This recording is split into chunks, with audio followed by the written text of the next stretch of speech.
میں اکثر نماز میں گالیاں دیتی ہوں اور بار بار سلام پھیرتی ہوں، اور موت کا خوف آتا ہے، وضو کروں تو ایسا لگتا ہے کہ وضو ٹوٹ گیا، برائے مہربانی مجھے حل بتائیں۔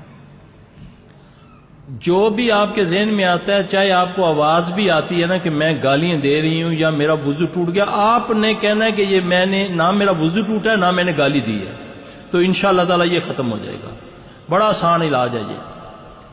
دیکھیں، ایک صحابی ہے، آ کے عرض کرتا ہے یا رسول اللہ صلی اللہ علیہ وسلم، کچھ دنوں سے میرے دل میں آپ کے بارے میں، اللہ کے بارے میں، دین کے بارے میں بہت گندے برے خیال آتے ہیں۔ رسول اللہ صلی اللہ علیہ وسلم نے اس کو ایک دعا بتائی، آپ نے فرمایا تو یہ پڑھا کر، آمنت باللہ ورسولہ هو الاول والآخر والظاہر والباطن وهو بكل شیء علیم۔ یہ پہلے لفظ حدیث کے ہیں، آمنت باللہ ورسولہ، اور یہ اگلی آیتیں ہیں، یہ سورہ حدید کی ابتدائی آیتوں میں سے ہے، نمبر میرا خیال 3 ہے یا 4 ہے۔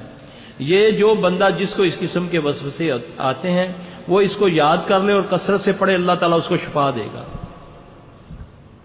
اعوذ باللہ من الشیطان الرجیم۔ آمنت باللہ ورسلہ هو الاول والآخر والظاہر والباطن وهو بكل شيء عليم۔